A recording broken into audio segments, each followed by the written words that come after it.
It is Tuesday. It is video and question day. And so, as you can see here, we're talking about what the book calls a time of conflict.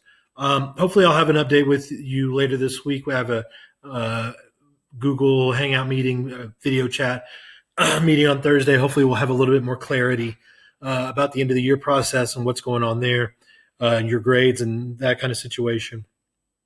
And I'll let you know as soon as I know, but I don't know really any more than you do at this time. But your grades, a lot of people ask about that. Your first 3 9 weeks grades, I'm averaging those together, and that'll be your fourth quarter grade. And so if you got a B first 9 weeks, second 9 weeks, third 9 weeks, you're going to have a B. And doing the questions that I assign every week can only bring your grade up. If you do them and do them well, I will add extra points. If you don't do them, they won't lower your grade, but they won't help your grade at all. If you do them, but you just put IDK or whatever, make up names, which some of you have, for the answers, then they just won't go in at all. And so feel free to email or send me a remind message if you have questions about your grades. I'll be happy to answer those. I'm going to, after I post this today, I plan on making sure all my averages are correct and putting in all the homeworks you've done already. So I should know by tomorrow what your grade situation is. Of course, you'll have more assignments between now and the end of the year. And so, like I said, those assignments can only help your grade. They can't hurt your grade. So chapter 9, section 3 today, dad joke. Sorry, I almost forgot that. Why do elevator jokes work so well? Because they work on many levels. So there's that. So chapter 9, section 2, we're going to talk about pirates. So it's not, I don't know, people, 7th grade, and every time I do this in class, which has been the first 15 years of my teaching career, this is the first time I've ever done this in a YouTube video, of course, but every time I do this, I always get a 7th grader, usually one in every class, if not more than one, that are like, what pirates? What do you mean pirates? I didn't think pirates are real. A lot of people don't think pirates are real. They think they're like, Tinkerbell at Disney World because of the Pirates of the Caribbean movies and rides and stuff. People just think, or Long John Silver's the guy with an eye patch and a parrot that goes on their shoulder and is like, I am AT or whatever. But pirates in reality, or they think about modern day pirates, which are people that are like stealing new movies, streaming new music illegally or whatever. But pirates are a real thing, and pirates are real. They murder, they plunder, they steal from people, and they're basically what we consider now carjackers, but they're on boats. And so pirates still exist. Somali pirates are very famous. They have, the movie with Tom Hanks, Captain Phillips, where the guy's like, I'm the captain now, it was a big meme for a long time. But those are pirates too. They just have speedboats and rocket launchers now instead of, guns. They had guns and swords and stuff back then, but we always think of the peg leg and the eye patch or whatever, but that's not really the reality. These are bad, dangerous, real criminals. And so Americans depend on shipping. I said it 1,000 times. Shipping is called shipping because you do it on ships. And so we would sail to Asia, to India and China, which are both in Asia. Asia's a continent. India and China are countries in that continent. And so in the 1790s, the French and the British are fighting each other. And so this really opens the door for American trading, because if you are the British, you're the French, and you're fighting each other, there's not a lot of opportunity for you to be sending out ships. All the ships you need are either going to be fighting. We call that privateering. We talked about it in the last chapter. It's where you hire people that are just merchants or selling things to be in your Navy. You basically just pay them what you would consider a salary to turn their guns on France, for example, instead of trying to fight off pirates. And so they're fighting each other, or they're at risk of getting sunk by the other side. And so the French and the British are fighting each other. And so this is an opportunity for American business to boom. We go in there and we have what's called neutral rights. And so our boats are sailing hither and yon, to and fro, everywhere, because we're not at war with anybody yet, spoiler. And so we don't have to worry about getting sunk. And so the northern coast of Africa, the Mediterranean Sea, is just lousy, full of pirates.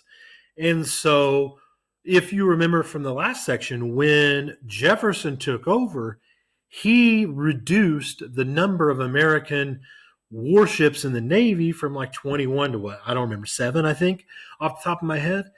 And so whenever these, we call Barbary pirates, or from Northern Africa, or specifically Tripoli, which I'll show you on a map, is near where like Egypt and Libya now are on the northern coast of Africa.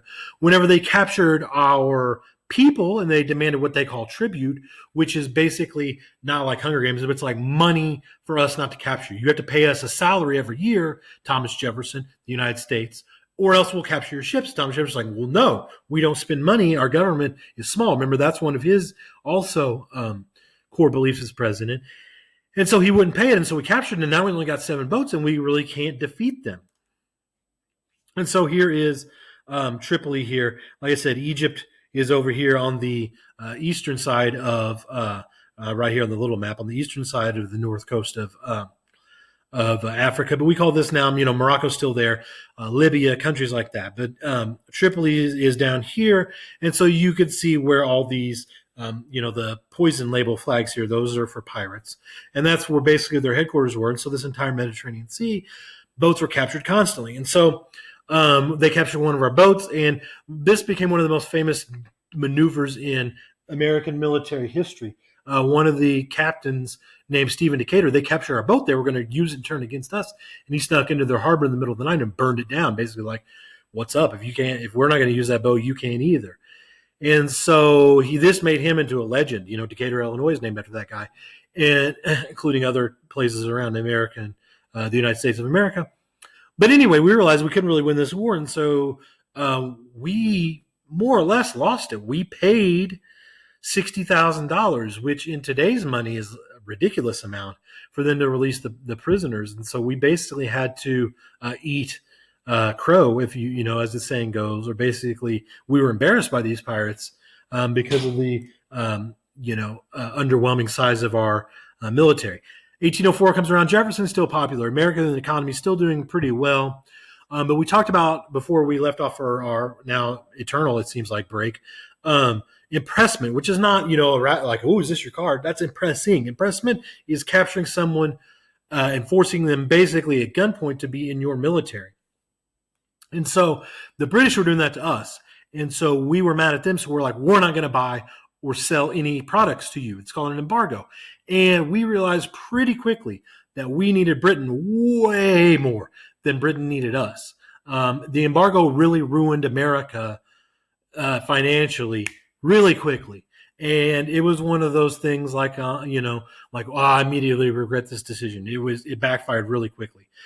And so 1808 comes around. We're mad at the British because they're doing this thing called impressment. We've embargoed.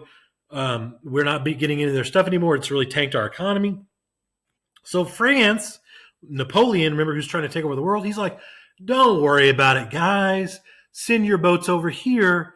Trade with us. The British are really mean. Uncle Napoleon, send your ships over here and we'll trade with you.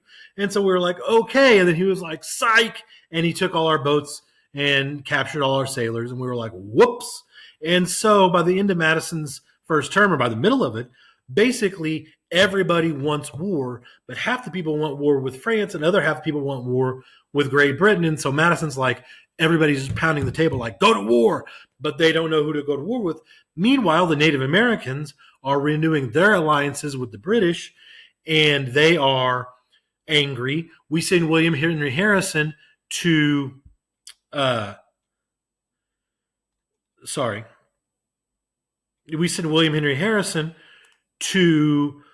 he attacks the Native Americans at Tippecanoe, and so the Native Americans are upset. We send him to I skipped one. There we go.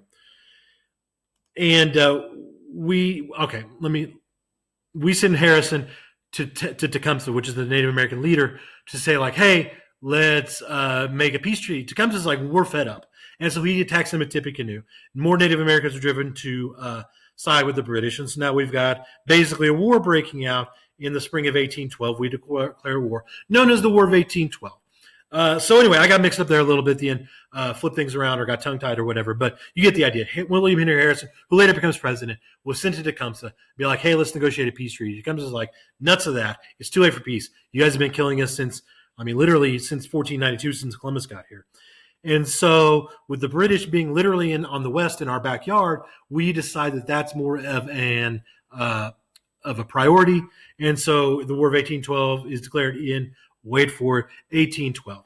Okay, so that's the last slide. The notes will be attached. I'm thinking about doing a Google Hangouts or video chat or whatever you want to call it later this week. So leave in the comments, and I'll leave a space for you in the comments.